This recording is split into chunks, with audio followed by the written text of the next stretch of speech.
আমার বাবার জামাকাপড় আমার বরাবরই খুব ভালো লাগতো। আমার মনে হয় যে এটা সবারই কম বেশি ভালো লাগে।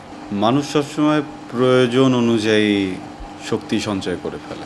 পরবর্তীতে গিয়ে যার সাথে ক্রাইসিসটা ঘটে সেই অফিস কলিগ হয়ে যায়। কিছু না, আমার জাস্ট নিজের সাথে নিজের সততার জায়গাটা ধরে রাখা বা কাজের প্রতি একটু সৎ থাকা। যেমন আমি চাই যে আমার পিছনে যারা লগ্নি করছেন তারাও প্রফিট করুক। আমি চাই আমার সহশিল্পীদের বন্ধু হয়ে থাকার। আমি চাই যে ওরা আমার সাথেও কমফোর্টেবল ফিল করুক। কোনো কিছুই নেই আসলে। আমার বাবার জামাকাপড় আমার বরাবরই খুব ভালো লাগতো। আমার মনে হয় যে এটা সবারই কম বেশি ভালো লাগে। হ্যাঁ, মেয়েদের ক্ষেত্রে মার শাড়ি, মার জামা। তো আমার বাবার বেশ কিছু কাপড়-চোপড় বাসায় ছিল। তো ওই কাপড়গুলো আমি পরতাম। হ্যাঁ, তো তখন ওই কাপড়গুলো পরলে ছোট ছিলাম তো, ঢিলা হতো, ওভারসাইজ হতো। তো ওই ঢিলা শার্ট-টার্ট পরে বের হতে হতে আমার ওরকম ওভারসাইজ জিনিসপত্র ভালো লাগা শুরু করে। অ্যান্ড যখন আমি উচ্চতায় ৬ ফিট ছুঁয়ে ফেলি, তখনও কেন যেন আমার ওই ঢিলাঢালা কাপড়ই ভাল লাগতো। এরপর থেকে আমি কাপড় কিনতে গেলে ওই ঢিলা কাপড়ই কিনি। এটাই ভাল লাগে। ইদানিং মনে হয় এটা একটু একটা ট্রেন্ড হয়ে গেছে। হ্যাঁ, baggy shirt, oversize, t-shirt, drop shoulder. আমি তো আসলে এত কিছু মাথায় নিয়ে পড়তাম না।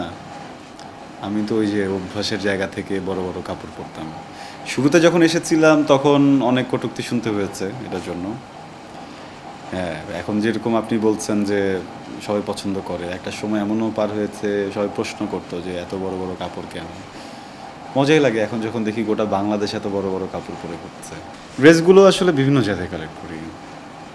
ধরেন আমার কস্টিউম কিনতে হবে, একটা প্রজেক্ট আছে, আমি বের হয়ে যাই। বের হয়ে আমি আমার বাসা থেকে একটা রিক্সা নিয়ে একদম কখনো রাজলক্ষ্মী, কখনো হাউস বিল্ডিং পর্যন্ত যেতে থাকি। এই যাওয়ার পথে যেখানে যেটা ভালো লাগে, কখনো দেখা যায় কোনো শোরুমের ভিতরে হয়তো বা একটা শার্ট ভালো লেগে গেল, আবার কখনো দেখা যায় কোনো ভ্যানের উপরে প্রায় 7টা 8টা 10টা শার্টও খুঁজে পাওয়া যায় সুন্দর। যখন যেটা ভাল লাগে তখন সেটা নিয়ে নিই। কিছু না, আমার জাস্ট নিজের সাথে নিজের সততার জায়গাটা ধরে রাখা বা কাজের প্রতি একটু সৎ থাকা। যেমন আমার ব্রেক ছাড়া আমি ফোন তেমন একটা ক্যারি করি না। আমার ফোন আমার অ্যাসিস্ট্যান্টের কাছে থাকে, বিকজ ছোট্ট একটা ফোন আপনাকে যে কোনো সময় ডিস্ট্র্যাক্ট করে দেবে। আজকের এই শুটিংটা একদমই আমার পরিচালক সকাল আহমেদ আমাকে 2 দিনের পারিশ্রমিক দিয়ে নিয়ে কাজ করাচ্ছেন। এখন আমি যদি এই কাজের মাঝে আমার পরিবারের হোক, বন্ধুদের হোক বা কোনো জায়গার কোনো কলে বা কোনো কিছুতে আপসেট হয়ে যাই, ডিস্ট্র্যাক্টেড হয়ে যাই, ওইটার কোনো না কোনোভাবে একটা এইটার একটা এফেক্ট আমার প্রজেক্টটাও হবে। হ্যাঁ, এটা একটা এফেক্ট পড়বে। আর আরেকটা বিষয় যেটা হচ্ছে গিয়ে যে ফোনটা রাখাটাও জটিল আসলে। কারণ একটা কাজের ভিতরে আছি, এই একটা কাজের ভিতরে ছোট ছোট কিছু কাজ ইন করে। যেমন ধরুন আপনি আসলেন আজকে, হ্যাঁ, এখানে একটা বাইট দিচ্ছি, এটা কি অ্যাড অন করলো একটা কাজ, এর ভিতরে আবার ফোনটা মেনটেন করা একটু ডিফিকাল্ট। একদম যে ফোন চালাই না এটাও না, মাঝে মধ্যে বাসার মানুষদের সাথে কথা বলি, বাট কাজের বিষয়ে যেটা করি যে যেহেতু আমি একটা কাজেই আছি, তো কাজের কথা আমি এই কাজ শেষ করে বলবো। একটা কাজের ভিতরে একটা কাজের কথা বলার কিছু নেই। আই ডোন্ট নো, আমি জাস্ট আমার মতো করে থাকার চেষ্টা করি। আমি জাস্ট আমার মতো করে কাজ করে যাই। কোনো টার্মকেই ফলো করে আসলে কাজ করছি না, বা কোথাও স্পেসিফিকভাবে কোনো কিছু ভেবে এইটাকে এইভাবেই রূপ দিতে হবে এভাবে কাজ করছি না। আমি আমার নিজের স্টাইলে কাজ করে যাচ্ছি।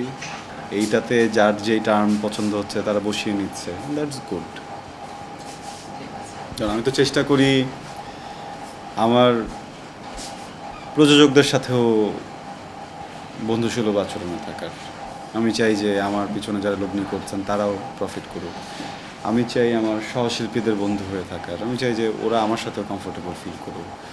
হ্যাঁ, সো আমি আসলে পুরো ইন্ডাস্ট্রি বান্ধব হয়ে থাকতে চাই, জিনিসটাকে কোথাও ফিক্সড করতে চাই না। হ্যাঁ, মানে আপনি এসেছেন, আমি আপনার সাথেও ওরকম একটা জায়গা থেকে থাকতে চাই যেখানে আপনি আমাকে একজন বন্ধু হিসেবে কনসিডার করবেন, বা সহকর্মী হিসেবে ওই বন্ধুত্বের জায়গাটা থাকবে। এইটা জাস্ট হচ্ছে গিয়ে অনেক বেশি কিছু নেয় না। এটা হচ্ছে গিয়ে ছোট্ট একটা হাসি, এই। হ্যাঁ, এটার জন্য অনেক কিছু করতে হয় না। আপনি জাস্ট একটু জটিল সময়গুলোতেও একটু হেসে হেসে ডিল করতে পারলে জিনিসগুলো সহজ হয়ে যায়।